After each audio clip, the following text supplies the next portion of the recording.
habis dah makan. Tunggu habis kan tambah lagi.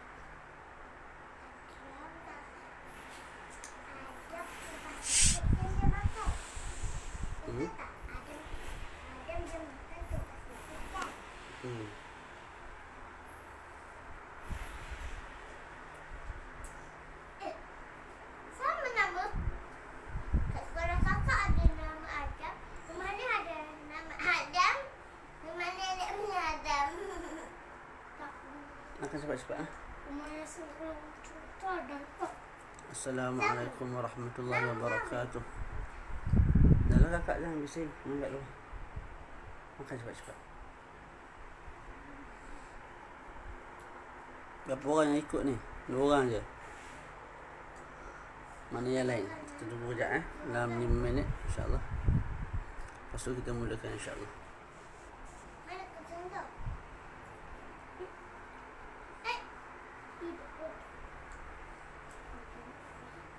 Ahlan wa sahlan.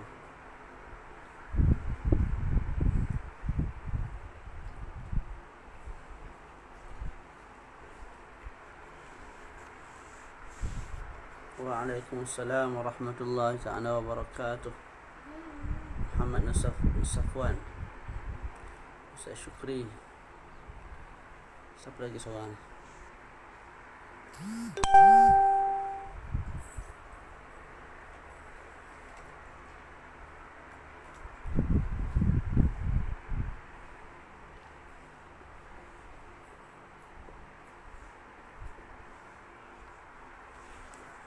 Sebelah dah ni.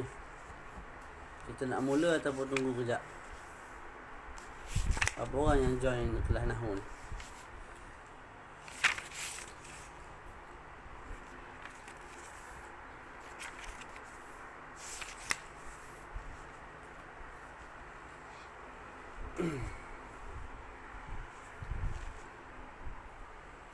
Tunggu kejap 2-3 minit.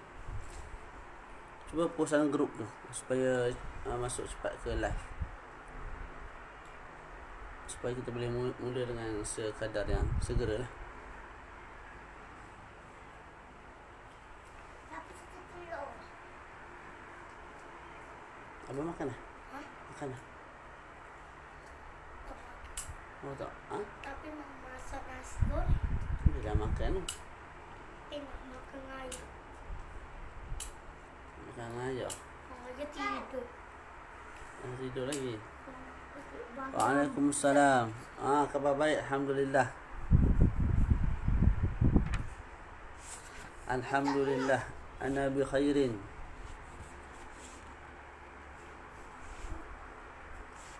Insyaallah sanabda ad-darsa ba'da qalil. Nantazir baqi al-ahbab, thumma insyaallah nabda ala طول.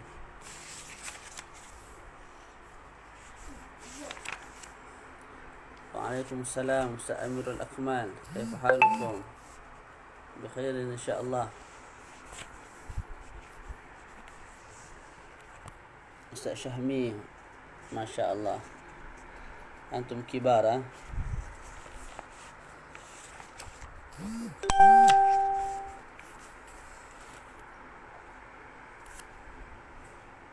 إن شاء الله نبدأ في الساعة 11:05 إن شاء الله، ولكن سأتكلم باللغة الملايوية، لا تقلق، أنا لا أشرح باللغة العربية، لا، saya akan mengajar dalam bahasa Melayu insya-Allah. Okey. Kita boleh mula mukadimah. Bismillahirrahmanirrahim. Alhamdulillahi rabbil alamin. Wassalatu wassalamu ala sayyidil mursalin wa ala alihi wa sahbihi ajma'in. Qala rabbi shrah li sadri wa yassir li amri wahlul 'uqdatam min lisani yafqahu qawli. نويت التعلم والتعليم والتذكر والتذكير والنفع والانتفاع والإفادة والاستفادة والحث على التمسك بكتاب الله سنة رسوله صلى الله عليه وآله وسلم والدلالة على الهدى ابتغاء مرضاته وثوابه وقربه سبحانه وتعالى. السلام عليكم ورحمة الله تعالى وبركاته. InsyaAllah bermula pada hari ini, hari Sabtu, kita akan memulakan muzakarah, perbincangan satu matan yang sangat berkah, matan Al-Ajurumiyah. Matan Al-Ajurumiyah karangan saya guna kitab Arab, karangan Imam Ibnu Ajurum.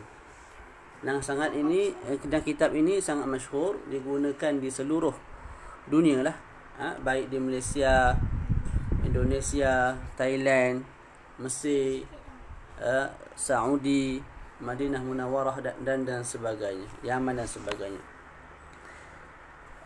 Dikatakan selepas mana Al-Imam Ibnu Ajurum mengarang kitab beliau, matan ini, beliau mencampakkan kitab ini di dalam satu laut.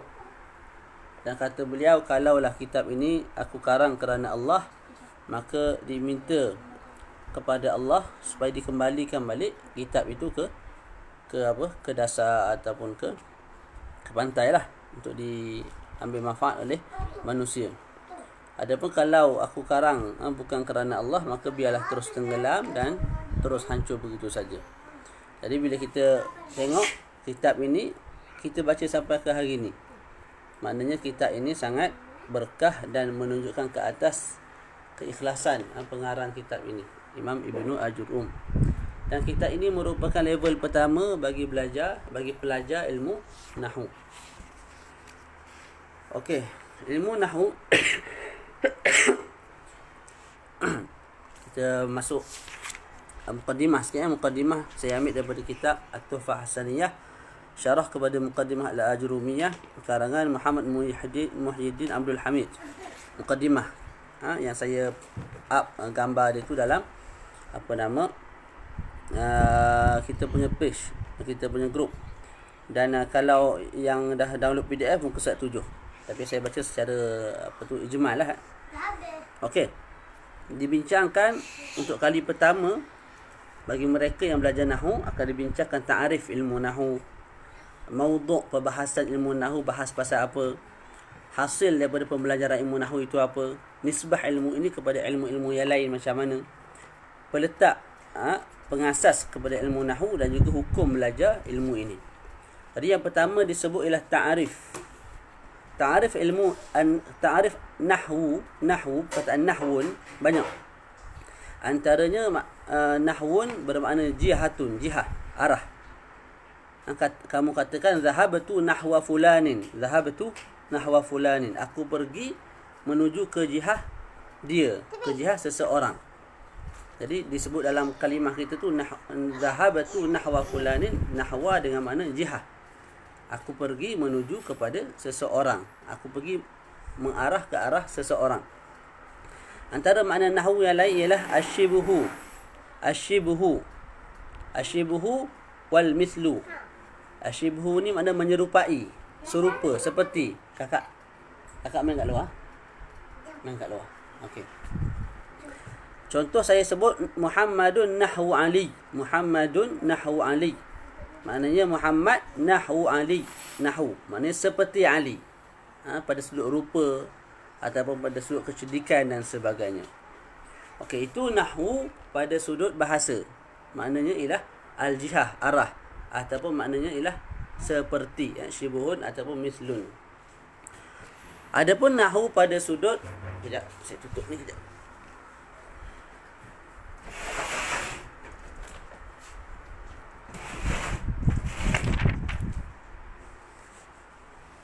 Ada orang bertukang kat luar. Dia kena tutup, tidak ganggu. Okey, adapun Nahwu pada sudut istilah, maknanya ialah al-ilmu bil qawaid allati yu'rafu biha ahkamu awakhir al-kalimat al-arabiyyah fi hal tarkibiha min al-i'rab wal bina'i wa ma yatba'u dhalik. An-nahwu pada sudut istilah ialah al-ilmu, satu ilmu, bil qawaid, dengan kaedah-kaedah, yang dengan kaedah itu kita tahu hukum bagi setiap akhir kalimah. Ketika mana kalimah itu digabungkan, hukum daripada al-i'rab ataupun al-bina' dan juga perkara-perkara yang berkaitan. Dari ilmu Nahwu ni membincangkan tentang akhir kalimah. Ja'a Zaidun, ra'aitu Zaidan, wa marartu bi Zaidin. Nak tahu Zaidun ke Zaidin ke Zaidan, baca tu. Tak. Nak baca Zaidun ke baca Zaidin ke baca Zaidan. Perbahasan dalam ilmu nahwu. Perbahasan dalam ilmu nahwu. Kita nak tahu baris akhir setiap kalimah. Bila kita tahu baris akhir setiap kalimah, kita tahu makna dia. Boleh jadi dia tu yang memukul. Baris dia Zaidun. Daraba Zaidun Amran. Tak, kalau Amran mansub baca Amran, tak baca Amrun. Dia tu yang dipukul. Tu. Jadi kita nak tahu akhir kalimah tu, tujuannya kita nak tahu makna. Nak letak baris juga perlu tahu makna. Jadi dia nak tahu baris, kena tahu makna. Nak tahu makna, kena tahu baris. Dia gitu. Boleh? Daraba Zaidun Amran. Telah memukul oleh Zaidun akan Amr. Okey. Macam mana kita tahu Zaidun tu yang pukul? Sebab dia baca Zaidun, dun. Macam mana kita tahu Amran tu dipukul? Sebab kita baca Amran bagi atas. Sebab tu dia tu dipukul. Okey. Boleh? Jadi tu makna ilmu nahwu. Ilmu tentang kaedah-kaedah. Dengan kaedah ini kita tahu hukum hakam pada akhir kalimah. Kita nak baca baris depan ke, baris atas ke, baris bawah ke, dia tu mabni ke, dia tu mu'rab ke. Itu okey. Maudhu' perbahasan ilmu nahwu ialah al-kalimatul arabiyyah. Kalimah-kalimah bahasa Arab pada sudut yang telah kita sebutkan tadi. Jadi contoh bahasa Arab ialah wajhun, ni muka ni, wajhun. Ilmu nahwu bahas pasal ni. Cuma bahas pada sudut apa? Pada sudut baris hak belakang tu. Hun ke, hin ke, han. Waw kat depan, jim kat tengah, dia tak bahas. Ilmu nahwu tak bahas pasal tu. Nak belajar bab tu pergi ilmu lain, ilmu saraf ke, ilmu faham tak? Nahwu hanya bahas wajhun. Kenapa baca hun? Kenapa baca hin? Kenapa baca han? Jadi perbahasan ilmu nahwu, maudhu' bagi tajuk perbahasan, ibu perbahasan dalam ilmu nahwu ni ialah kalimah-kalimah bahasa Arab tapi pada sudut hujung dia. Bukan pada sudut depan ataupun tengah. Kemudian disebutkan hasil lah. Hasil belajar ilmu nahwu, samarah. Samarah dia, kita boleh jaga perkataan kita daripada salah. Ketika mana bercakap, ana fil fasli, kita tak bacalah ana fil faslu ataupun fil fasla. Tak. Bila kita tanya orang lelaki, kaifa haluka, kita tak tanya kaifa haluki. Anta taqra, anti taqra'ina. Tu. Tak salah dalam bercakap tu. Tak. Kemudian kita boleh faham Al-Quran, hadis dengan kefahaman yang baik. Okey, yang mana Quran dan hadis ini merupakan usul kepada syariat Islam kita. Okey, nisbah ni perbandingan ilmu nahwu ataupun disebut dalam kitab ni nisbatu wa huwa minal ulumil arabiyyah. Nahwu ialah termasuk bawah ada yang baru tu. Ada yang baru apa tu? Amirul ada Amirul Akmal. Tolak approve. Dia orang lambat apa nama? Lambat masuk. Tolak approve. Amirul Akmal. Saya kalau approve takut terkeluar ni. Ke dia akan jadi stop je kejap. Saya try Okey. Mana tadi? Jadi nisbah ilmu nahwu ialah termasuk bawah ilmu-ilmu bahasa Arab.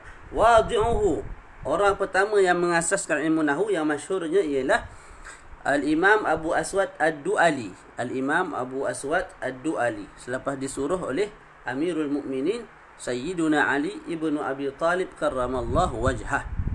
Okey. Hukum belajar ilmu nahwu, hukumnya ialah fardu kifayah.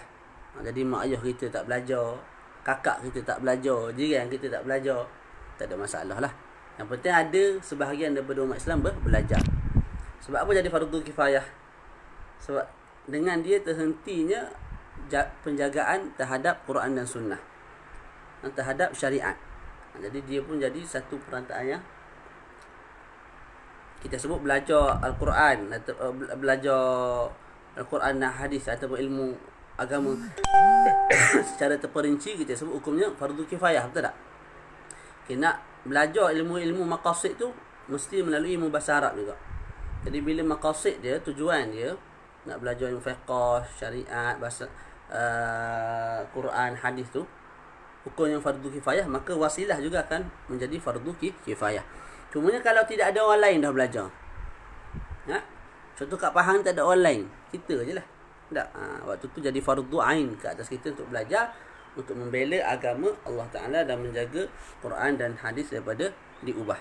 InsyaAllah. Itu secara ringkas lah mukadimah. Okay, kita masuk pada matan terus. Disebut dalam matan Al-Ajrumiyah, al-kalamu huwal lafzul murakkabu al-mufidu bil wad'i. Kita ulang, al-kalamu huwal lafzul murakkabu al-mufidu bil wad'i. Al-kalam, bab yang pertama yang dibincangkan ialah al-kalam. Al-kalam. Al-kalam ni termasuk bawah bab mukaddimah. Kita sebut secara sebentar lalu. Dalam ilmu nahwu kita ada muqaddimat. Muqaddimat dibahaskan dalamnya bab al-kalam, kemudian bab al-bina' wal i'rab, kemudian bab nakirah wal ma'rifah. 3 bab ni dipanggil sebagai muqaddimah bagi ilmu nahwu. Al-kalam, bina' wal i'rab dan juga an-nakirah wal ma'rifah. Selepas tu kita akan belajar bab marfu'at, isim-isim yang marfu'. Bab mansubat, isim-isim yang marfu' ada 10.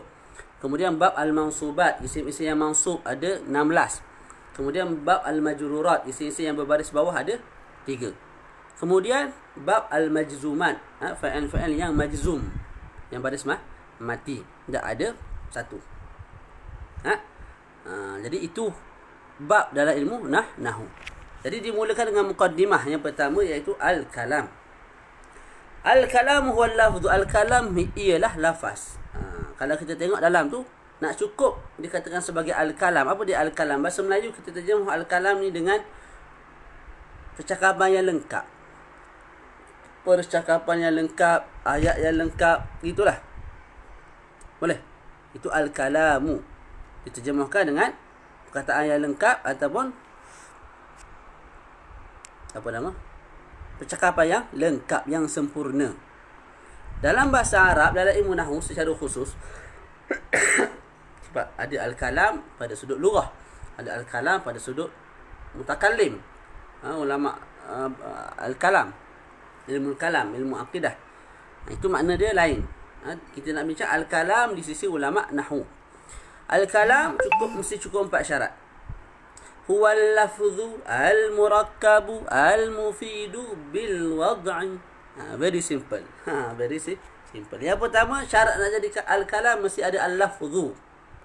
Al-lafzu ni lafzun, lafaz. Nak dikatakan lafaz cukup 2 syarat.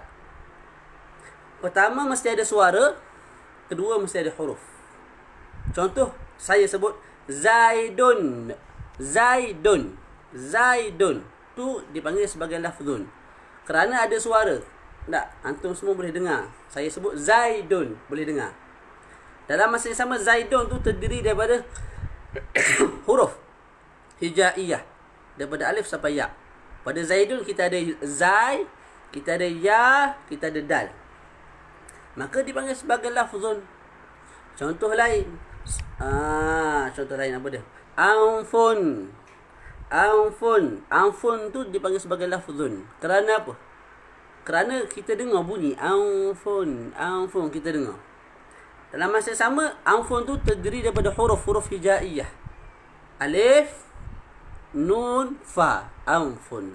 Maka itu dipanggil sebagai lafzun. Mudah je. Okey, bila gugur, saya nak baru masuk. Ada masalah. Kalau gugur salah satu syarat, maka tak dipanggil lagi sebagai lafzun. Contoh Ada suara tu, bunyi tepukan. Dalam bunyi tepukan tu ada huruf tak? Tak ada huruf. Maka tidak dipanggil sebagai lafzun. Tidak dipanggil sebagai lafzun. Tak? Bunyi loceng. Ada suara tu, bunyi tu ada. Cuma tidak ada huruf. Maka tidak dipanggil sebagai lafzun. Ataupun ada huruf ni. Kat kitab ni. Ada huruf tak? Banyak ni huruf ni. Tapi kita tak baca. Kita diam. Juga tidak dipanggil sebagai lafzun. Tu. Nak dipanggil sebagai lafzun, kamu kena baca. Kena keluarkan suara. Sampai ada huruf, kena ada suara. Tak? Jadi bila gugur salah satu itu, tidak dipanggil sebagai lafzun. Jadi kesimpulan, lafzun ialah himpunan antara suara dan huruf-huruf hijaiyah. Okey, selesai. Yang kedua, al-murakkabu. Al-murakkabu.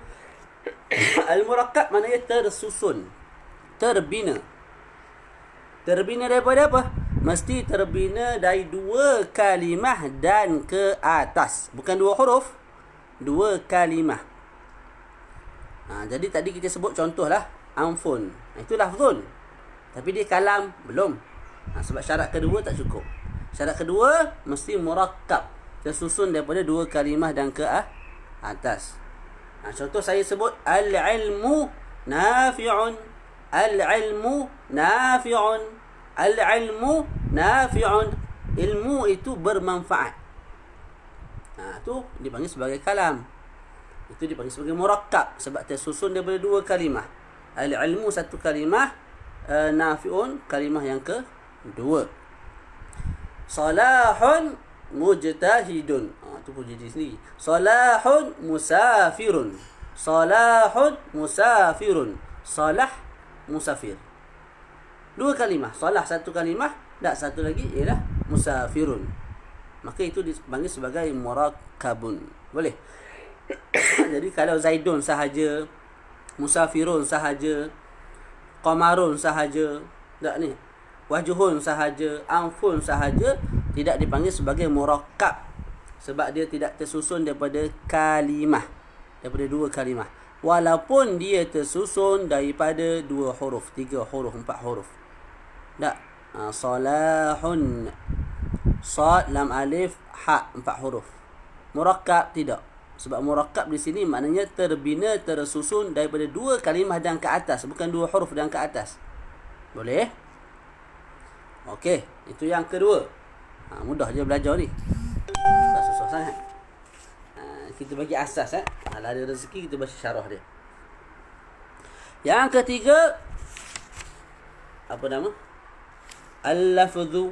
Tu Imam Ibnu Ajurrum sebut al-lafzu, al-kalamu huwal lafzu, al-murakkabu, al-mufidu. Al-mufidu. Al-mufidu ni maknanya apa? أن يحسن سكوت المتكلم عليه بحيث لا يبقى السامع منتظرا لشيء آخر. Mufid maknanya memberi kefahaman yang jelas. Sekira-kira orang yang dengar tu, tak, dia tak tunggu perkataan lain dah. Dia tak tanya soalan lain dah.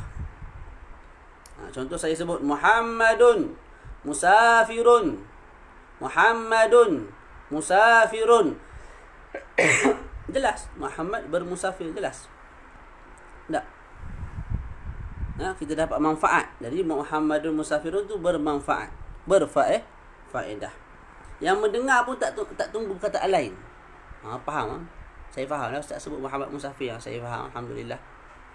Berbeza kalau saya sebut idza hadaral ustazu. Idza hadaral ustazu. Idza, bila mana datang, hadara telah datang, al-ustazu ustaz. Bila telah datang ustaz. Bila kita sebut lagu tu, bila telah datang ustaz, idza hadara al-ustazu, orang duduk depan kita akan tanya, kalau ustaz mari jadi benda, ustaz rotan ke, pelajar diam ke, tak, apa yang akan berlaku? Jadi idza hadar al-ustaz sekalipun terbina dengan 3 kalimah. Idza hadara al-ustaz. Tak, tapi dia tidak mufid. Sebab apa? Bila disebut bila mana ustaz datang, orang depan kita akan tanya, apa akan jadi kalau ustaz datang? Pelajar akan diam. Itu baru sempurna. Idza hadara al-ustadzu ansata at-talamizu. Diamlah para pelajar. Itu baru sempurna. In ji'tu ila al-madrasah. In ji'tu ila al-madrasah. In ji'tu, kalau aku datang ke sekolah. Okey, apa akan jadi? Aku akan mengajar ke, budak akan diam ke, apa akan jadi? Tak sempurna, tak jelas. Orang lain akan tanya apa yang akan jadi, apa yang. Jadi jadinya in ji'tu ila al-madrasah tidak dipanggil sebagai mufid. Tidak dipanggil sebagai mufid, tidak berfaedah. Boleh? Okey, itu yang ketiga. Kalau ada soalan terus boleh tanya. Insya-Allah. Okey. Tak ramai tak apa yang penting jalan.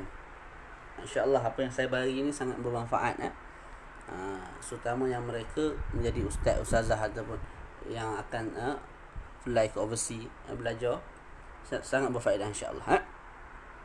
Asas ni sangat penting. Tanpa asas tidak adalah binaan di atas. Kita nampak rumah kita ada bin, orang panggil bin. Tapak tu mesti kuat. Tak ada tapak tu, kamu nak naik tingkat 2, tingkat 3 tumbang, jatuh. Kamu nak naik, nak bina tingkat 1, tingkat 2, dia akan cepat jatuh, cepat rosak. Cepat musnah. Di tapak tu yang paling penting. Boleh? Tu dia.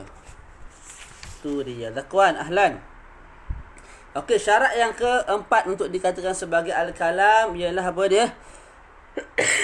Apa dia?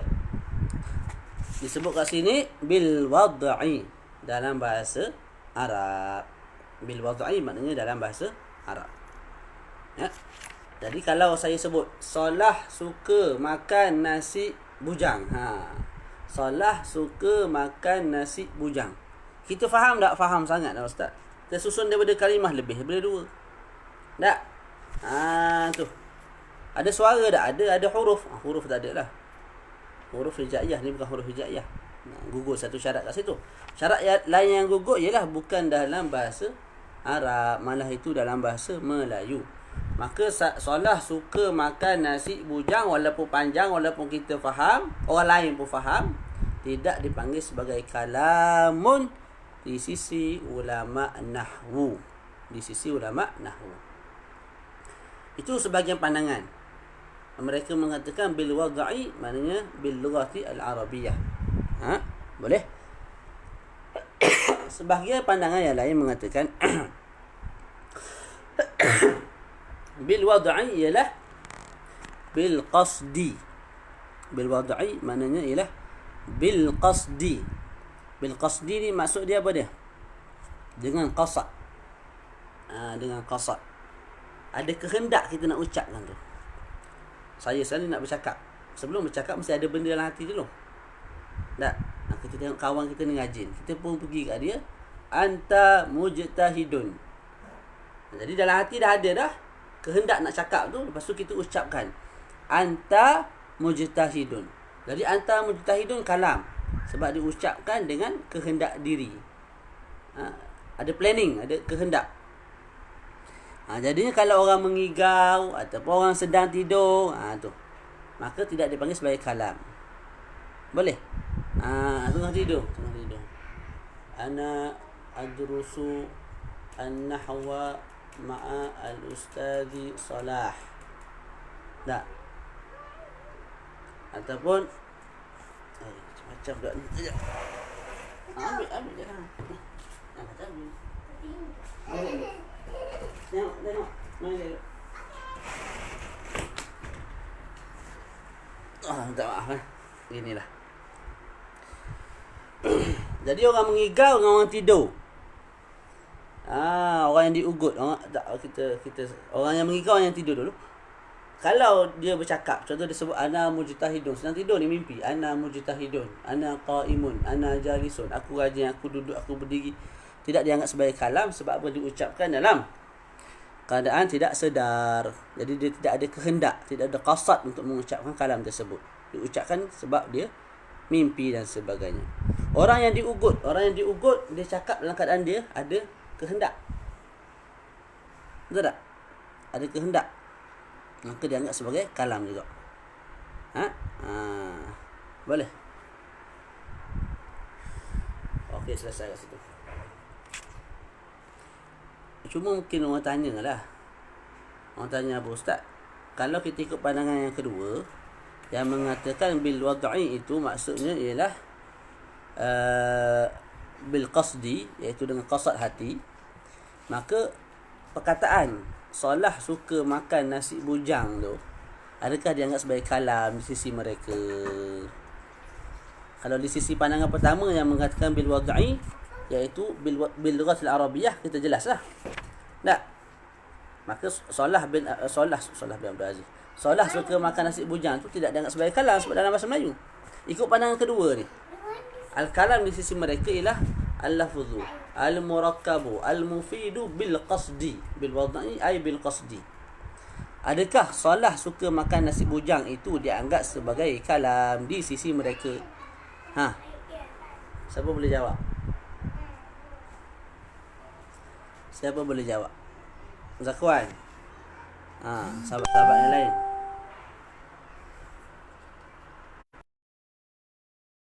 Jawab tak? Siapa yang boleh jawab? Siapa boleh jawab? Juga tidak dianggap sebagai kalam. Tak dianggap sebagai kalam juga. Sebab apa? Sebab pembincangan ilmu nahwu kita sebut tadi al-kalimatu al-arabiyyah, kalimah bahasa Arab.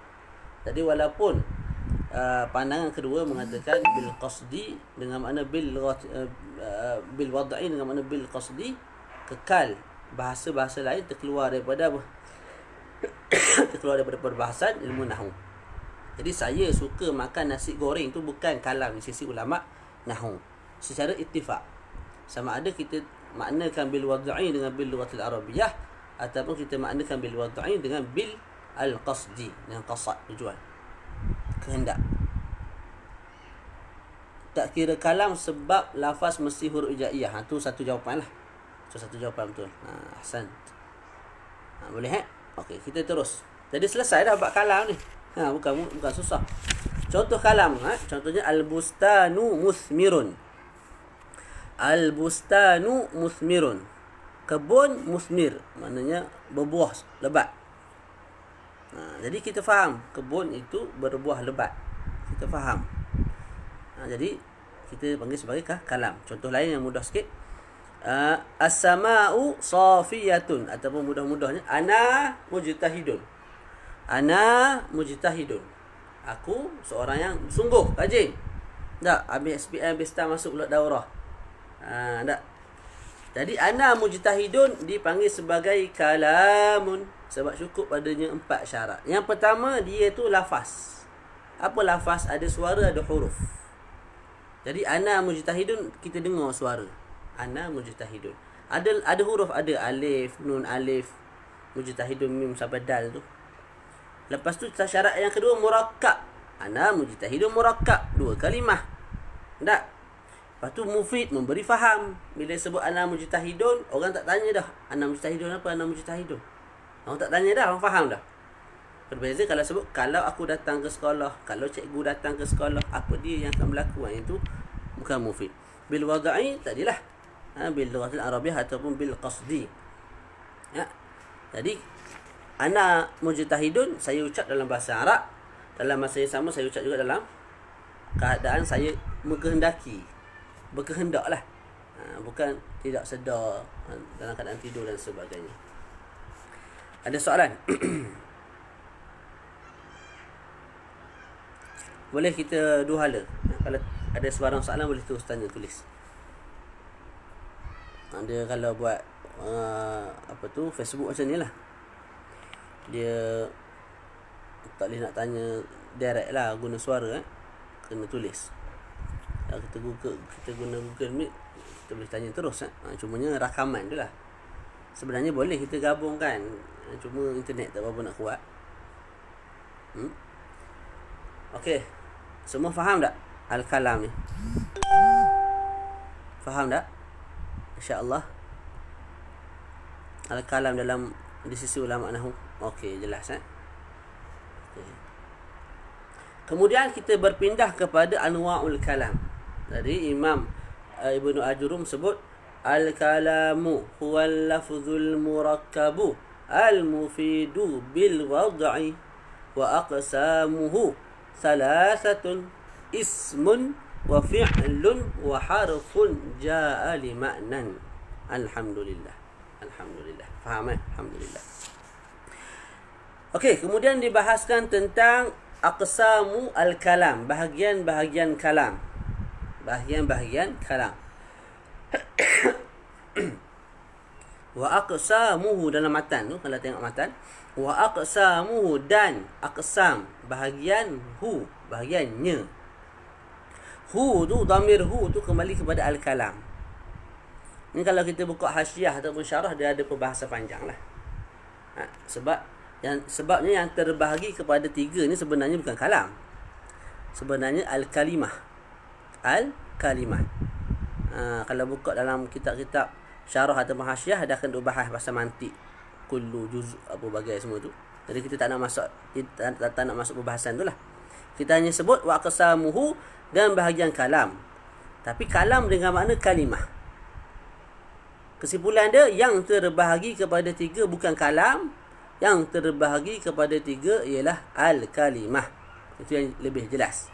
Sebab kalimah yang dikatakan sebagai ismun fi'il harf tu. Adapun kalam tidak.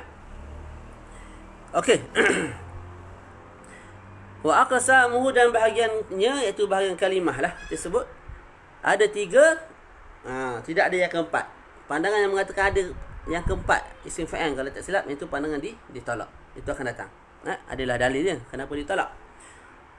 Yang pertama, ismun.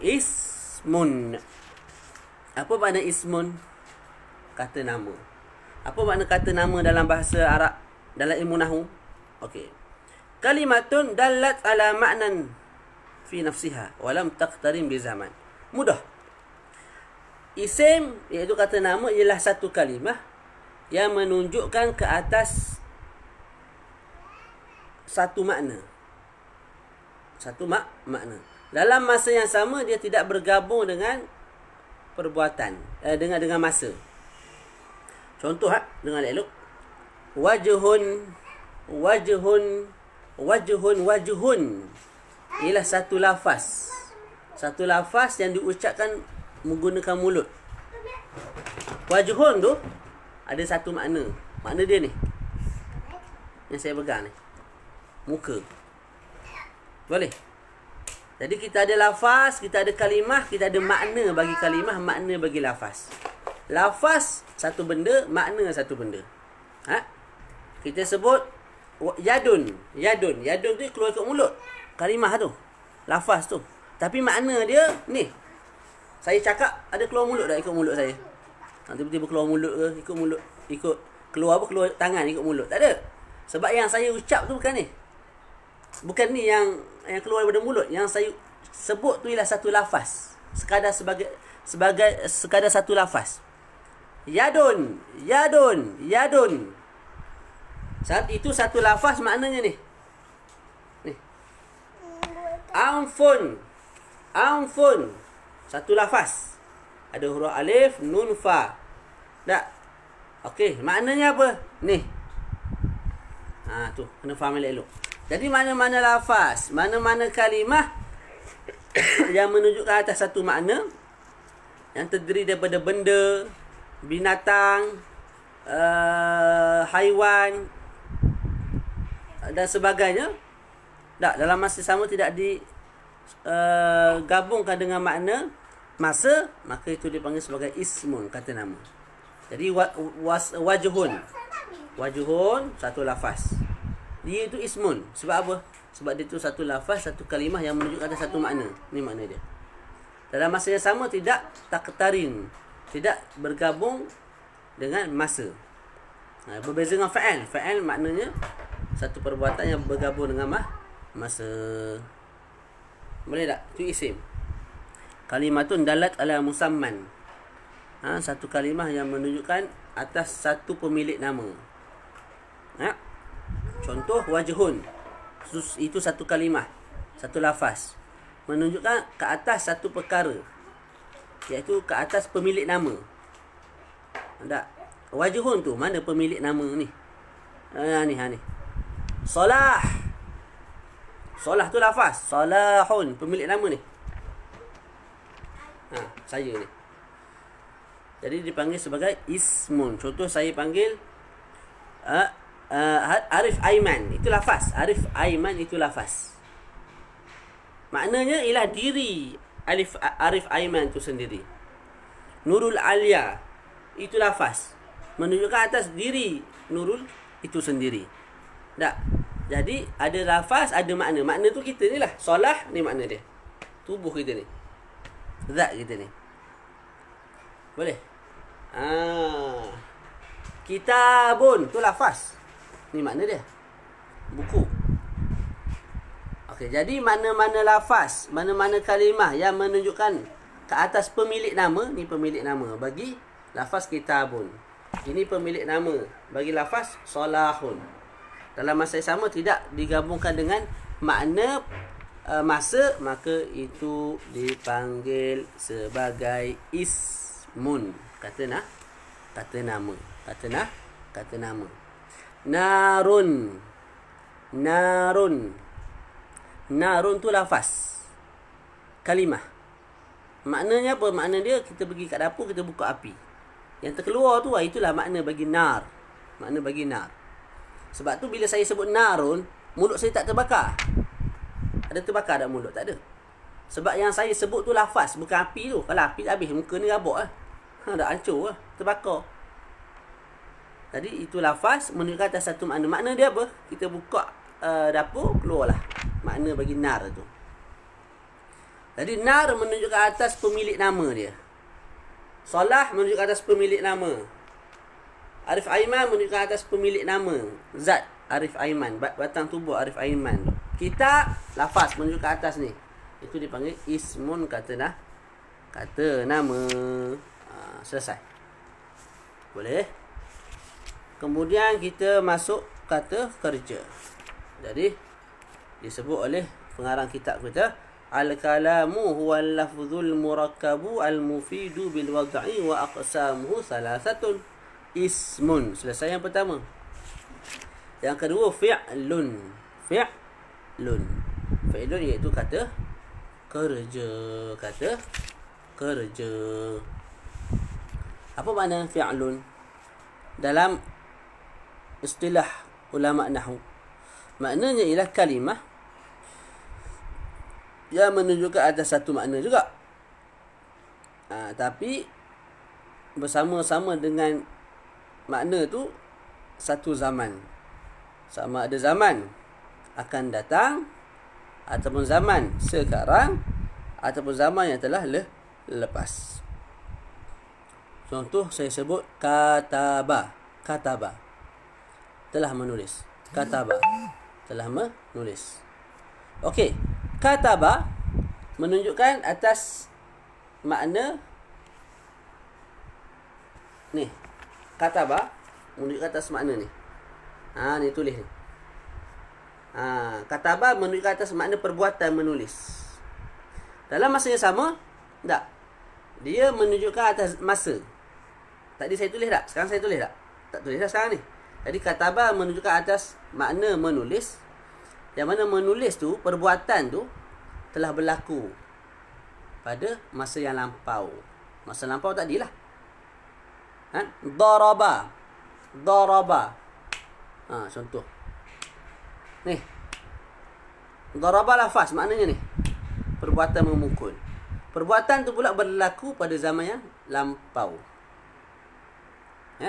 Itu fa'il madhi lah. Kalau fa'il mudhari', contoh yadribu. Yadribu ni sedang memukul. Sedang pukul. Salah yadribu. Boleh sebut yadribu sebab sedang pukul. Ataupun salah yadribu Zaidan. Maknanya salah akan pukul. Boleh juga. Jadi fa'il madhi yang dah lepas, fa'il mudhari' sekarang dan akan datang. Sekarang atau bukan dan. Sekarang atau akan datang. Bila dia sebut yadribu, kita faham maknanya boleh jadi sekarang. Maknanya yadribu Zaidun Amran. Yadribu Zaidun Amran. Kita boleh terjemah yadribu tu dengan sedang memukul oleh Zaid akan Amar. Ataupun kita boleh terjemah akan memukul oleh Zaid akan Amar. Yadribu tu fi'il mudhari' tu dia boleh yasluh lil hal dan juga untuk istiqbal akan dah datang. Okey. Kita baca dulu. Itu fa'il lah, tu makna bagi fa'il. Fa'il mudhari'.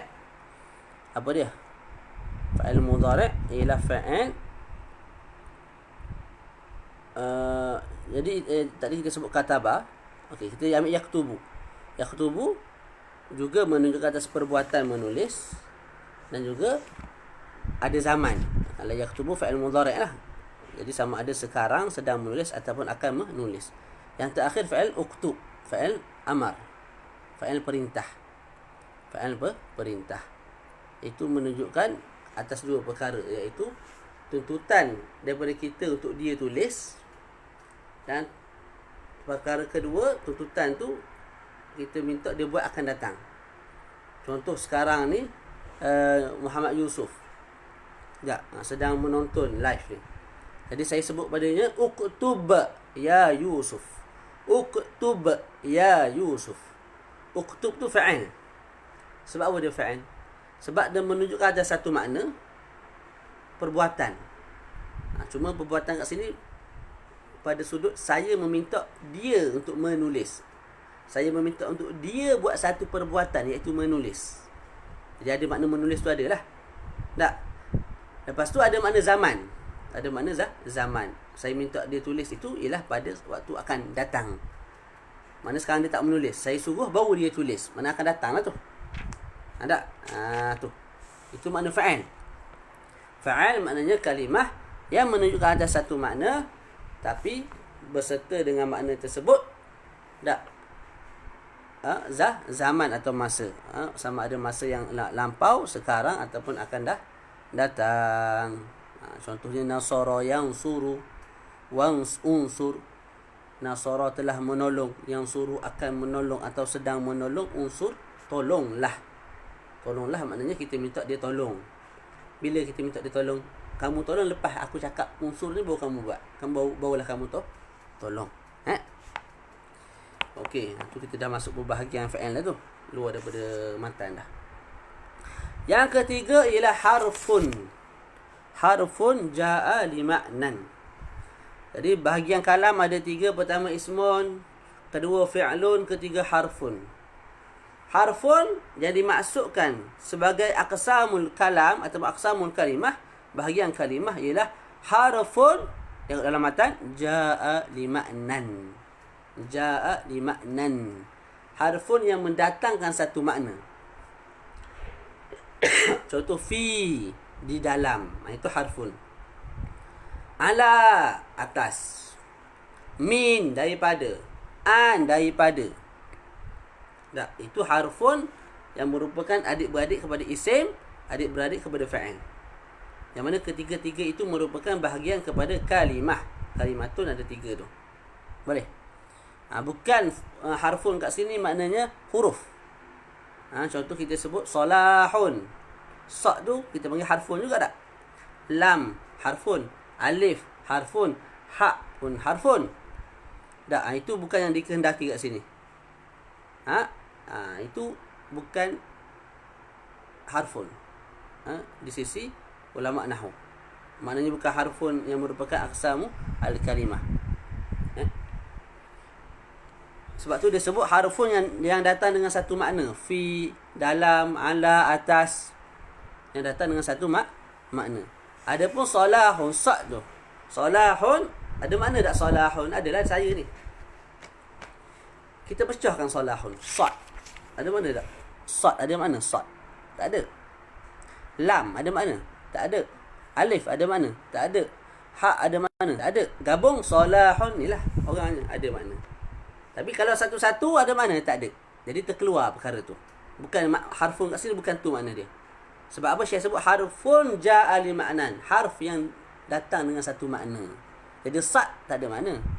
Lam tak ada makna, alif tak ada makna, ha tak ada makna. Tapi fi di dalam, ala di atas, min daripada, an daripada, ila ke. Itu ada makna. Jadi itu harf. Itu harf. Okey. Ataupun kalau kita nak tambah syarahan lagi, kita sebut harf ialah satu kalimah yang maknanya tidak jelas kecuali dengan kita gabungkan kalimah lain. Itu boleh. Contoh saya sebut, saya pergi pasar malam, duduk tengah-tengah pasar malam tu, saya sebut fi. Berulang-ulang fi tu 33 kali zikir fi. Ada orang faham tak? Kalau duduk negara Arab makan lepuk lah dengan orang Arab. Kamu duduk fi sampai 33 kali ni pasal apa? Dalam. Tak faham? Nak faham dia gabung dengan perkataan lain. Ana fil fasli. Aku dalam kelas. Anta fil madrasati. Kamu dalam sekolah. Huwa fil ghurfah. Dia dalam bilik. Jadi ana fi digabung dengan ana dan juga al-fasli. Fi digabung dengan ana dan juga al-ghurfah dan sebagainya. Digabung dengan perkataan lain lah. Kalau dia saja, makna tak jelas. Makna tidak difahami dengan baik. Jadi contoh kita dah sebut dah. Contoh bagi isim, fa'il dan juga harf, dan juga kita dah terangkan maknanya. Boleh faham? Cuba respon sikit. Ada soalan ke? Kita dah habis dah ni dua bait. Dua perenggan. Kita masuk satu lagi, kita berhenti lah. Ada soalan? Ada sebarang soalan? Jadi Imam Ibnu Ajurun sebut al-kalamu wal lafzul murakkabul mufidu bil wad'i wa aqsamuhu, dan bahagian kalam itu ada 3. Salah satu ismun, kata nama, fi'lun, kata kerja, wa harfun, dan harf yang datang dengan makna. Jadi harf ada 2, harf mabani, harf untuk kita membina satu-satu kalimah. Macam salahun tadi tu, sad tu kita panggil harf mabna. Lam harf al-mabna, alif harf al-mabna, sad ha belakang tu harf al-mabna. Huruf yang dengan huruf tu kita bina satu kalimah. Yang satu lagi ialah harf yang dimaksudkan dalam matan ni harful makna. Fi maksudnya dalam, ala maksudnya atas, dan sebagainya.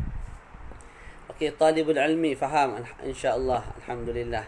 Yang lain macam mana? Ini yang tengok ni semua dah ada asas bahasa Arab kan? Ada yang belajar di universiti, ada yang belajar di STAM, ada yang SPM ambil bahasa Arab. Ya, kalimah dalam bahasa Arab hanya 3 sahaja. Nanti kamu belajar lebih tinggi, ada pandangan sebut 4. Cuma pandangan tu tertolak. Okey, jamil jiddan. Alhamdulillah Ustaz Zulhusni sekian kita. Okey, Muhammad Yusuf, alhamdulillah khair. Boleh?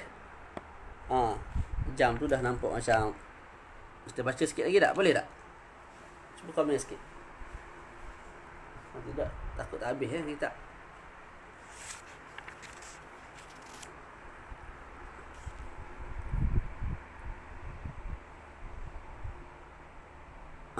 Soalan Abdullah bagus. Dia begini, sebenarnya min ni dah ada makna. Kalau kita baca kitab yang lebih besar, dia orang sebut dah ada makna.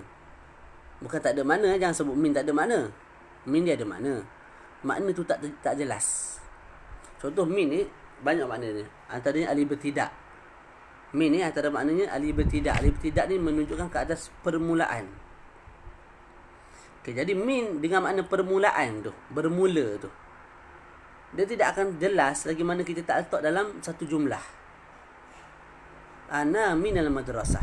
Saya memulakan perjalanan daripada madrasah ke tempat sekian-sekian. Jadi min tu bermakna bermula. Makna alif bertidak, makna bermula bagi min tu tidak jelas lagi mana kita tak letak dalam jumlah. Dia bukan tak ada makna, dia ada makna. Dia ada makna. Tapi maknanya tidak jelas. selagi mana kita tidak letak dalam satu jumlah, kita gabungkan dengan isim ke dengan fa'il ke. Fa'il tu wahwa kalimatun dallat ala ma'nan fi nafsiha wa qtaranat bi zamanin wad'an. Boleh juga. Fa'il ialah kalimah yang menunjukkan atas satu makna. Contoh, daraba menunjukkan atas makna memukul. Dalam masa yang sama, memukul tu berlaku pada zaman yang lampau. Maknanya dia ada dua.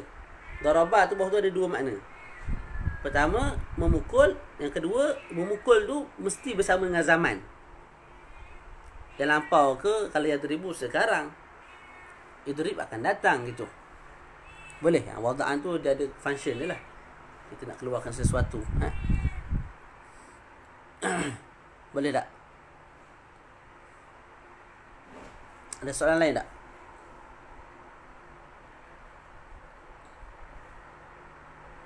Boleh faham insya-Allah. Okey. Kita tunggu soalan kalau ada, lepas tu kita sambung sikit lagi. Boleh kita habis lambat sikit. Dalam 15 minit lagi, 10 minit lagi. Okey, wada'an tu yang disebut oleh Arif Aiman tu dia ada function dia tu. Cuma kita tak teranglah sebab apa dia sebut wada'an. Sebab dalam kitab-kitab yang besar biasanya memang ada kritikan lah ke atas ta'rif. Bila dikritik maka dijawab. Kadang-kadang nak jawab tu dia terpaksa tambah kalimah tertentu. Tapi perkara tu tak sesuai lah untuk dipelajari pada peringkat awal. Okey, selesai kat situ. Selesai, kita masuk alamatul ism. Jadi dalam matan sebut al-kalamu wal lafzul murakkabul mufidu bil wad'i wa aqsamuhu salasatun ismun wa fi'lun wa harfun ja'a li ma'nan fal ismu yu'rafu. Jadi bila kita dah tahu bahagian kalam itu ada 3, ismun wa fi'lun wa harfun, dan kita tahu makna bagi setiap satu, maka boleh jadi ada orang tanya. Okey, apa soalannya? Saya tahulah kalimah tu ada 3. Macam mana nak bezakan salah satu dengan yang lain? Tak. Kalau rumah, contoh tempat saya ni banyaklah rumahnya. Nak bezakan antara satu dengan yang lain, dia ada alamat dia. Tak. Saya manusia, insan. Yang menonton ni juga insan. Nak bezakan, dia ada alamat dia. Berdasarkan nama, berdasarkan rupa paras dan sebagainya. Jadi 3 perkara ni, dia tu masing-masing kalimah. Masing-masing bahagian bagi kalam ataupun bahagian bagi kalimah. Cara nak beza lagu mana? Tu. Maka disebutlah kat sini cara nak beza isim, fa'il dan juga harf. Yang pertama, fal ismu yu'rafu bil khafdi. Adapun isim dikenali dengan al-khafdi. Al-khafdi. Al-khafdu. Al-khafdu pada sudut bahasa lawan kepada ketinggian. Mana al-khafdu pada sudut bahasa maknanya bawah. Lawan ketinggian, kehinaan ataupun bawah lah. Gitu. Pada istilah ulama nahwu, makna al-khafdu ialah baris bawah ataupun ganti kepada baris bawah. Yang mana baris bawah itu ataupun ganti kepada baris bawah itu dihasilkan oleh satu orang atau satu perkara. Tu dia. Contoh saya sebut, tak apa, daripada sudut bahasa Arab tu tak ingat tak apa, yang penting faham makna dia. Saya sebut ja'a. Bukan ja'a. Marartu bi Zaidin. Marartu bi Zaidin. Aku berjalan bi Zaidin. Bi tu dengan Zaidin tu Zaid lah. Jadi Zaid tu kita boleh baca Zaidun, Zaidan, Zaidin. Kenapa baca Zaidin kat sini? Ada benda lain mari-mari menyebabkan Zaidin tu jadi bagi bawah. Kita panggil amil. Dalam bahasa Arab kita panggil amil. Tak, ada orang lain datang Asalnya Zaidun dia mari-mari tok Zaidun tu jadi baris bawah. Jadi tanda baris bawah tu Zai tak. Lepas tu ada dal belakang tak. Tanda baris bawah satu tu. Satu garis baris bawah tu. Itulah dipanggil sebagai khafdun. Tu. Jadi khafdun ni boleh dilihat dengan mata kepala. Kita tulis maratu bi Zaidin. Bawah Zaidin tu kita letak baris. Baris tu kita bulat. Inilah khafdun nama dia. Apa dia khafdun? Baris bawah ataupun adik-beradik kepada baris bawah ya ke apa semua tu. Yang terhasil disebabkan satu perkara. Perkara kat sini B tu, huruf jar. Huruf jar dia membaris bawahkan isim selepas tu. Jadi bi Zaidin, Zaidin kan ada dua baris tak? Baris yang pertama tu bawah dal tu ada dua baris. Baris yang pertama tu kita panggil sebagai khafdun. Khafdun. Okey. Itu makna bagi khafat lah. Tapi cerita kat sini mudah je. Cerita dia nak beritahu kalau kamu jumpa mana-mana isim yang baris bawah, mana-mana kalimah yang baris bawah tu adalah isim. Itulah isim. Jadi marartu bi Bakrin. Aku berjalan dengan Bakrin. Boleh baca Bakrun, boleh baca Bakran, boleh baca Bakrin. Bakrin baris bawah isim. Hadza kitabu Muhammadin. Ini kitab Muhammad. Hadza kitabu Muhammadin. Muhammadun, Muhammadan, Muhammadin. Boleh baca baris bawah. Boleh baca baris atas, boleh baca baris depan. Tiba-tiba letak baris bawah sebab mudhaf ilaih. Isim lah tu, kata nama. Boleh? Tu. Boleh Jadi kalau mana bismillahi Allah tu isim, ismun.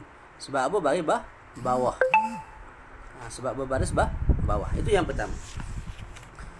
Qala fal ismu yu'rafu bil khafdi wat tanwini. Jadi isim dikenali dengan baris bawah. Oleh sebab itu fa'al tak boleh terima baris bawah kecuali min babi al-awarid. Huruf juga tak boleh terima baris bawah kecuali kalau ada sebab-sebab tertentu lah. Tapi asal cerita tak boleh terima baris bawah. Yang boleh terima baris bawah sejak daripada asal lagi ialah isim sahaja. Ana fil fasli. Al-fasli tu kita panggil ismun sebab al-fasli baris bawah. Anta fil madrasati. Al-madrasati ismun sebab berbaris bawah. Dan begitulah seterusnya. Wat tanwini. Jadi isim dikenali dengan pertama khafat, yang kedua tanwin. Apa dia tanwin? Tanwin mudah je sebenarnya. Tanwin ialah nun yang mati yang berada pada akhir isim yang kita sebut guna mulut tapi kita tidak tulis pada tulisan. Kita tidak tulis pada tulisan. Tengok ni saya sebut. Muhammadun.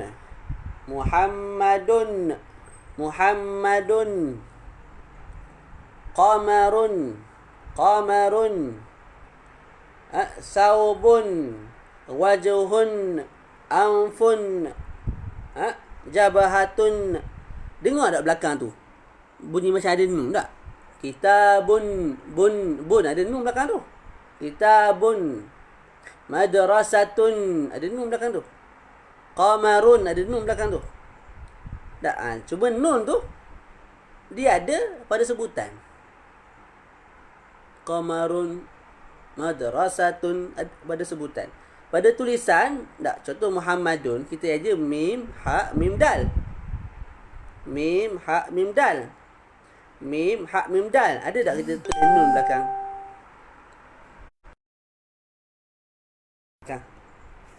Cuba respon sikit. Muhammadun. Belakang sekali dal. Lepas dal tu kita ada tulis nun tak kat belakang tu? Pada tulisan. Cuba respon sikit. Siapa yang dengar ni? Arif ke, Mirza Fakihah ke, Abdullah ke, Zul Husni ke, Ustaz Zul, Nurul, Arif, Talibul Ilmi, An-Najm, Zakwan. Qamarun. Muhammadun. Rasanya saya cakap dulu ni, lepas tu dia macam lambat sikit tak kalau kat video. Okey. Bau-bau tu. Okey, tak ada masalah. Jadi ada nun tu. Bunyi nun tu ada. Bunyi nun tu ada kat belakang. Muhammadun. Tapi huruf nun tu kita tak tulis. Eja Muhammad, kalau kita tulis kat buku, mim, ha, mim, dal. Tak ada nun kat belakang. Tapi bila sebut Muhammadun, dengar nun kat belakang tu. Okey, nun itulah tanwin. Nun itulah tanwin. Nun itulah dipanggil sebagai tanwin. Jadi tanwin ialah nun yang mati yang berada di akhir kalimah, akhir isim pada sudut lafaz, sebutan. Tapi tidak ditulis pada tulisan. Okey. Boleh.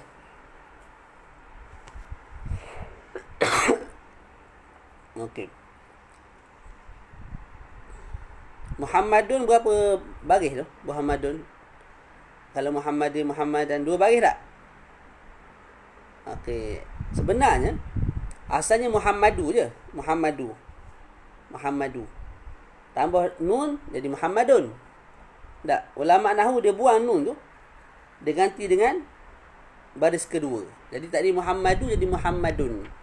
Mana tanwin? Tanwin tu nun. Nun tu dah dibuang, diganti dengan baris dhammah kalau Muhammadun. Baris dhammah yang kedua. Kalau Muhammadin, baris kasrah yang kedua, baris bawah yang kedua. Muhammadan, baris atas yang kedua. Jadi pada contoh saya sebut Muhammadun, ada 2 baris belakang tu. Dun, 2 baris dhammah 2 baris. Satu tu untuk i'rab.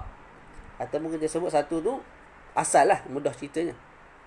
Satu lagi tu tak, itu ialah asal kepada tanwin. Ada nun kat belakang, nun tu dibuang, diganti dengan satu bulatan lagi, satu dhammah lagi. Muhammadi asalnya. Tak, sebab ada nun kat belakang disebut Muhammadin, dibuang nun kat belakang, diganti dengan baris bawah satu lagi, Muhammadin. Begitu juga kita sebut pada Muhammadan. Dan tanwin juga ada banyak jenis, kita tidak sebutlah. Jadi kesimpulannya mudah je. Mana-mana kita jumpa tanwin tu, itulah isim. Qamarun, wajhun, udhunun, sya'arun, semua tu isim tu. Sebab apa? Ada tanwin kat belakang. Jadi jelas tak? Alamat isim yang kedua ialah tanwin. Alamat yang ketiga, lagi mudah. Bapak mudah belajar nahwu. Dah. Nahwu ni seronok, antara subjek yang saya minat lah. Kalau kamu baca, kalau kita baca kitab yang lebih besar, dia lagi menarik. Sebab apa? Sebab nahwu ni dia ada macam fiqh lah. Fiqh bila sebut hukum, dia ada dalil dia. Quran, sunnah, qiyas apa semua tak? Sebenarnya nahwu ni ada dalil dia. Sebab apa fa'il baris marfu'? Kita belajar sama ni, daraba Zaidun, fa'il tu marfu'. Kenapa marfu'? Kenapa tak baca daraba Zaidan sebagai fa'il? Daraba Zaidin sebagai fa'il. Didatangkan dia punya hikmah, dia punya ilah, dia punya. Kita baca jadi seronok, puas. Kalau Syarah Khatul Nada pun dah ada dah kat bawah tu, ta'liq Syekh Muhyiddin. Syekh Muhyiddin ni pemilik Tuhfah Saniyah ni bersangatan alim. Banyak kitab-kitab dia yang memudahkan untuk kita faham kitab-kitab ulama terdahulu. Syekh Muhyiddin ni baru lagi lah. Baru lagi. Tapi dah tak ada dah sekarang ni. Tapi banyak kitab yang dia ta'liq sangat berguna. Dia ambil daripada kitab-kitab turas yang lain, tapi dia olah dengan bahasa yang sangat mudah. Itulah keperluan ulama semasa. Jangan kita sebut ulama ni karang benda sama je. Ambil dalam kitab fiqh juga, bukan fiqh baru. Memang bukan fiqh baru, tapi uslub dia baru. Uslub yang sesuai dengan abnaul zaman, dengan orang ini. Tak, kita kalau nak baca kitab turas, banyak benda perlunya. Bahasa Arab kena kuat sikit dah. Kalau nak faham, betul-betul faham, balaghah kena okey. Tak? Tapi bila ulama semasa datang nak permudahkan sebagai permulaan, tak? Maka dibuat takrirat sadidah. Jadi kita pun belajar dulu, faham, masuk turas. Jadi kita masuk turas akan anda faham sedikit sebanyak mengenai fiqh. Begitu juga kitab-kitab seperti Tuhfah Saniyah dan sebagainya. Antara mutammimah dan tufasaniyah mana baik untuk level 2? Dia sebenarnya gini, Ustaz Amirul. Dia setiap level tu ada level. Kalau kita nak perincikan betul-betul lah. Contoh level mubtadi'in. Level mubtadi'in tu mungkin kita sebut 3 level. Start dengan matan, jurumiyah, syarah, jurumiyah. Lepas tu syarah, jurumiyah yang ketiga. Lepas tu level kedua mungkin baca qatrun nada, syarah qatrun nada. Lepas tu syudurul zahab, Alifah bin Malik. Jadi kalau tanya saya, baca dua-dua lah. Baca dua-dua. Kalau nak tengok mana lebih tinggi, memang mutammimah lah. Mutammimah perbahasan dia lebih luas. Tufasaniyah dia hanya bawa apa yang disebut oleh jurumiyah aja. Cuma dia tambah sikit lah. Tapi mutammimah lebih luas. Syarah yang masyhur untuk mutammimah Al-Kawakib Ad-Durriyah, Al-Fawaqih Al-Janiyah, kalangan Imam Hattab dan sebagainya. Al-Khafdu merujuk kepada baris bawah je ke Ustaz? Tak. Al-Khafdu ni baris bawah ataupun ya. Maratu bil muslimina majrur bil ya. Muslimaini majrur bil ya. Ma'a abika majrur bil ya. Tu al-khafdu termasuk semua sekali tu. Tu. Semua tu akan datang lah, kita akan tengok. Selesai kat situ. Yang ketiga ialah alif lam. Mudah ini kita baca tak? Alif lam, sikit lagi 5 minit kita berhenti. Jadi tanda ketiga bagi isim bila ada alif lam. Contohnya ar-rajulu, isim sebab ada alif lam. Al-ghulamu, hamba tak? Ada alif lam, isim. Al-farasu, kuda, ada alif lam. Al-kitabu, ada alif lam, isim. Al-baitu, ada alif lam, isim. Al-madrasatu, ada alif lam, isim. Dan alif lam sendiri pun ada bahagian dia. Dalam mutammimah disebut. Ada alif lam li ahli dhikri, li ahli dhikri dan sebagainya. Cuma sekarang ni kita tahu dulu, ada alif lam isim. Fa'al tak boleh terima alif lam sama sekali. Daraba tak boleh sebut al-daraba. Qatala, al-qatala tak boleh. Haram. Haram. Tapi tak masuklah ke neraka Jahannam tu. Haram sinai lah. Bukan makna kalau baca gitu dapat dosa, tak. Haram sinai ni maknanya haram lah. Dia sudut ulama nahwu, dia dengar, dia tak terima lah benda tu. Tapi bukanlah kawan ni berdosa. Sebab apa dia sebut ana fil baitu. Puas lah lagu tu. Tak. Sebab tak baca bayi bawah. Okey, jadi yang tu yang ketiga ada alif lam, maka dia tu ismun katanah, nama Ahlan Huzaifah. Yang keempat, dukhulu harfin min hurufil khafdi. Masuknya satu huruf daripada huruf-huruf khafad. Tu. Itu baca matan. Fal-ismu yu'rafu bil khafdi wat tanwini wa dukhulil alif wal lam wa hurufil khafdi. Maka isim dikenali dengan khafad, dengan tanwin, dengan masuknya alif lam dan juga dengan masuknya huruf khafad. Huruf khafad disebut kat situ banyak. Wa hiya min, wa ila, wa an, wa ala, wa fi, wa rubba, wal ba, wal kaf, wal lam, wa huruful qasami, wa hiya al waw, wal ba, wat ta. Jadi contoh saya sebut zahabatu minal baiti. Zahabatu minal baiti ilal madrasati. Zahabatu minal baiti. Tu. Zahabatu minal baiti. Aku pergi daripada rumah ke sekolah, ilal madrasati. Okey. Zahabatu minal baiti. Al-baiti tu. Al-baiti tu. Al-baiti tu. Tak. Tu. Dia ada banyak alamat. Pertama, alamat dia isim ialah dia tu ada alif lam. Kedua, alamat dia isim dia tu baris bawah. Ketiga, alamat dia isim sebelum al-baiti tu ada satu kalimah yang dipanggil sebagai huruf jar, iaitu min. Jadi kalau sebelum mana-mana kalimah tu ada huruf jar, itu juga tanda kepada dia tu isim. Zahabatu minal baiti ilal madrasati. Ilal madrasati. Ilal madrasati. Al-madrasati tu ismun, kata nama. 3 sebab. Pertama ada alif lam, al-madrasati. Kedua, ti bagi bawah kat belakang. Tak. Ketiga, masuknya ila sebelum dia. Ada ila sebelum tu. Boleh? Jadi bagi bawah tu satu cerita, masuknya ila sebelum pun satu cerita. Sebab apa dia pecah dua?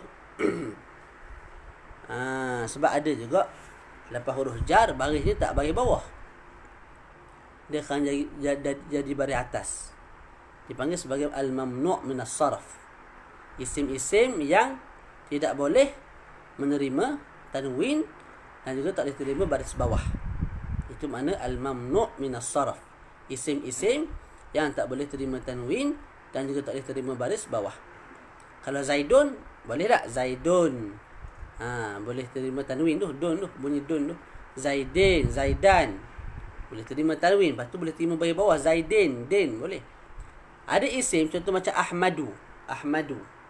Nama Nabi Muhammad sallallahu alaihi wasallam antaranya Ahmadu. Ahmadu tak boleh terima tanwin, tak boleh baca Ahmadun. Ahmadan, Ahmadin, salah pada sudut bahasa Arab. Lepas tu tak boleh terima baris bawah, tak boleh sebut Ahmadi, tak boleh. Ahmadi tak boleh. Jadi kalau selepas min dia akan jadi baris Ahmada. Min Ahmada. Min Ahmada. Ahmada tu soalan isim ke fa'il? Jawapannya ialah isim. Kerana apa? Alif lam tak ada pada Ahmada. Baris bawah pun tak ada pada Ahmada. Alasannya apa? Sebab ada min sebelum dia. Ada min sebelum dia. Maka Ahmad juga isim kerana ada huruf jar sebelumnya. Gitu. Lepas tu disebut dah tu huruf jar tu banyak. Min. Contohnya ialah kita sebut safartu minal Qahirah. Aku bermusafir daripada Qahirah. Kemudian ila. Ila contohnya safartu ila Iskandariyah. Aku bermusafir ke Iskandariyah, satu negeri di Mesir. An ni contoh kita sebut mana? Ramaitus sahma anil qaus. Ramaitus sahma anil qaus. Aku apa tu? Memanah anak panah daripada busuk panah tu lah. Lepas tu banyak dah tu ala ana alal kursi fi ana fil baiti rubba. Rubba ni makna dia apa? Makna dia untuk menunjukkan atas sikit ataupun banyak. Tu rubba. Dia juga huruf jar. Kita sebut rubba rajulin karimin qabalani. Rubba rajulin karimin qabalani. Berhenti dah ni. Rubba rajulin karimin qabalani. Sedikit daripada orang yang mulia aku jumpa ataupun yang berjumpa dengan aku. Lepas tu kita ada ba maratu bi zaidin wal kaf anta kal badri fil jamal wal lam uridu adhabu ila al masjidi lis salah. Aku pergi ke surau untuk sembahyang. Adhabu ila al madrasah li ta'lim, untuk mengajar. Yang terakhir fa huruful qasami, dan huruf sumpah. Wahyal waw wal ba wat ta. Huruf sumpah ni huruf sumpah lah. Kita boleh guna waw, kita boleh guna ba, kita boleh guna ta. Selepas huruf sumpah ni dipanggil isim. Saya baca lagi laju. Kalau waw, dia boleh masuk pada isim zahir. Dan juga boleh masuk pada dia boleh masuk hanya pada isim zahir. Mana tak boleh masuk pada dhamir. Dari isim zahir, contoh Zaidun, Muhammadun, Allah, itu isim zahir. Dhamir wa, anta, hu, hiya, dak, ha. Tu waw hanya masuk pada isim zahir. Wallahi, bagi bawah. Watturi dalam Quran. Wa kitabin mastur. Wattini wazaituni. Waturi sinina. Dan demi buah zaitun, buah tin, dan demi gua Tur ataupun Jabal Tur, dan demi Allah. Jadi wallahi bagi bawah. Yang kedua al-ba, huruf ba. Yang ni boleh masuk pada isim zahir dan juga isim dhamir. Contoh masuk pada isim zahir kita sebut billahi, masuk pada Allah. Allah tu isim zahir lah. Tak. Juga boleh masuk pada dhamir, bika, bika, bika, bika. Tak. Ka tu kamu, kamu tu ka tu dhamir lah. Bika la adribanna al-kasur, demi kamu aku akan pukul orang yang pemalas. Bika la adribanna al-kasula, aku akan pukul orang yang malas. Yang ketiga tak. Tak ini tidak masuk kecuali kepada lafaz Allah Ta'ala sahaja. Kita boleh sebut tallahi. Tak boleh sebut selain daripada tu. Tak tidak masuk kecuali pada Allah ataupun tarabbil Ka'bah. Boleh juga. Masuk pada Rabbil Kaabah tu Allah lah, Tuhan kepada Kaabah. Jadi ta ni boleh masuk pada Allah, disebut tallahi, ataupun boleh masuk pada Rabbul Kaabah, Tuhan kepada Kaabah.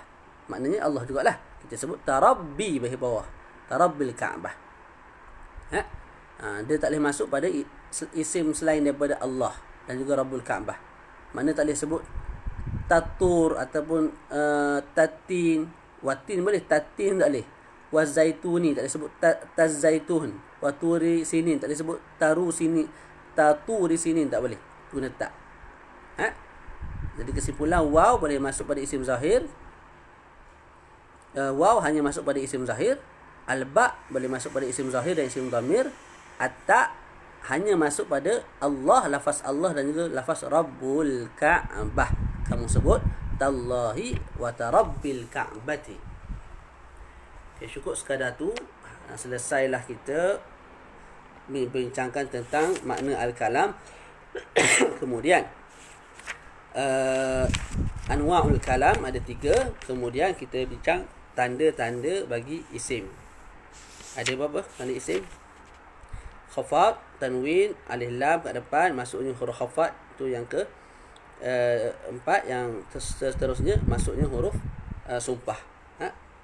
Huruf qasam ini juga termasuk bawah huruf jar lah. Bawah huruf jar. Okey, selesai kat situ. Nanti kita akan masuk tanda-tanda bagi fa'il dan juga huruf. Allah alam, insya-Allah lah. Kita cubalah juga untuk khatamkan perlahan-lahan. Min fadlik, boleh ustaz terangkan maksud isnad ilaih? Isnad ilaih ni antara alamat isim ialah al-isnad. Al-isnad ni kita sandarkan sesuatu kepada dia. Contohnya apa? Makna apa? Lebih contoh kita sebut Kitabu Zaidin. Tu kalau mudhaf ilaih lah. Juga dipanggil musnad ilaih. Jadi Kitabu Zaidin. Zaidin tu tak. Kita ada 2 kitab, kita ada Zaidin. Mudhaf ilaih. Satu perkara mudhaf tu dipanggil musnad. Mudhaf ilaih dipanggil musnad. Silap terbalik. Mudhaf ilaih.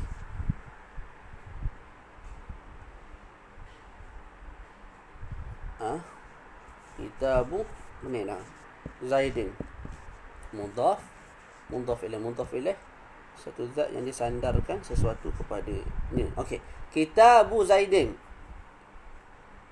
Okey, sila. Ni kira soalan ni. Nak keluar dulu boleh. Ni kira jawab soalan. Kitabu Zaidin. Musnad ilaih. Musnad ni barang yang menyandar.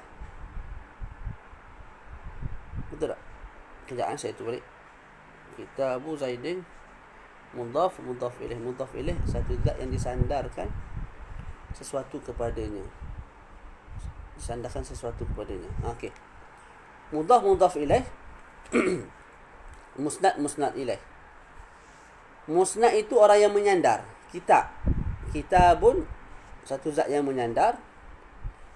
Zaidin tempat sandaran. Jadi kitab menyandar kepada Zaidin. Kitab dipanggil musnad, satu zat yang menyandar. Apa nama tadi? Zaidin tu bagi musnad ilaih, satu zat yang disandarkan kitab kepadanya. Tu. Itu makna al-isnadu ilaih. Tapi rasanya ada makna yang lebih tepat ni. Saya pada mudhaf ilaih tu betul dah. Tadi apa nama tadi? Zaidin tu Kitabu Zaidin. Zaidin tu jadi isim lah. Sebab kita boleh sandarkan benda lain kepada dia. Boleh tak? Dia ada ni. Nanti saya bawa lah. Sebab dalam kitab ni dia tak sebut al-isnadu ilaih tu sebagai tanda isim. Tapi sebenarnya al-isnadu ilaih tu antara tanda yang paling power untuk isim. Nanti saya bawa minggu depan insya-Allah. Kita tak prepare lah yang isnadu ilaih ni. Sebab kita fokus pada matan ni. Ada soalan lain tak? Yang berkait dengan matan. Lebih dah setengah jam ni. Ada sebarang soalan. Saya buka kejap.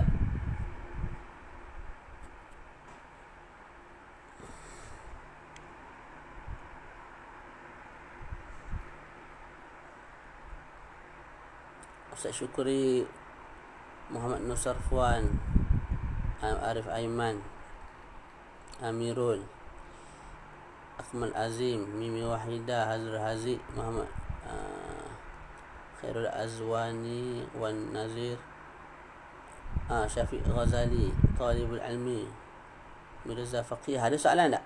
Muhammad Syahmi, Zakwan, Zaifah, Najm, Aiman, Abdullah. Tak ada soalan?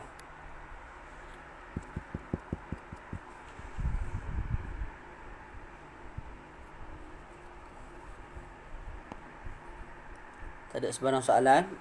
Okey, kalau tak ada, cukup sekadar tu. InsyaAllah kita bertemu lagi untuk ilmu Nahu pada minggu hadapan. Jadi esok kita akan baca kitab fiqh. Kitab yang sangat bermanfaat. Mukhtasar Latif ini ialah ringkasan kepada Muqaddimah Al-Hadramiyah. Muqaddimah Hadramiyah dikhidmat oleh dua ulama besar, Imam Ramli, Imam Ibn Hajar. Mukhtasar Latif juga begitu. Imam Ramli ada syarah ke atas Mukhtasar Latif. Dan hari ini pun ramai dah ulama yang syarah kitab tersebut. Dan insya-Allah kita akan baca Mukhtasar Latif pada hari esok, 11 hingga 12. Jadi cukup sekadar tu. Kita tutup majlis dengan Al-Khafdu. Al-Khafdu ni bagi bawah lah, mudah-mudah ni. Gitu dulu. Faham gitu? Ana ma'al ustazi. Al-ustazi tu belakang tu bagi bawah, itulah al-khafdu. Tu bagi bawah kat belakang tu, itulah dipanggil sebagai al-khafdu. Maratu bi Zaidin. Din bawah tu, bagi bawah kat belakang tu dipanggil al-khafdu. Faham gitu dulu. Okey. Walaupun maknanya lebih umum, tapi faham begitu dulu. Nanti satu masa ada masa kita teranglah. Ilmu ni begitu. Ilmu ni sikit-sikit. Jangan sekali masuk nak faham satu patut. Tak. Kalau kita nak faham lagu tu, memang tak belajar sampai ke sudah lah kita. Dia memang sedikit demi sedikit. Kena sabar, kena tahan, kena kaji balik gitu. Okay, wa sallallahu ala sayyidina Muhammad wa ala alihi wa sahbihi wa baraka wa sallam. Alhamdulillahi rabbil alamin. Assalamualaikum warahmatullahi ta'ala wabarakatuh.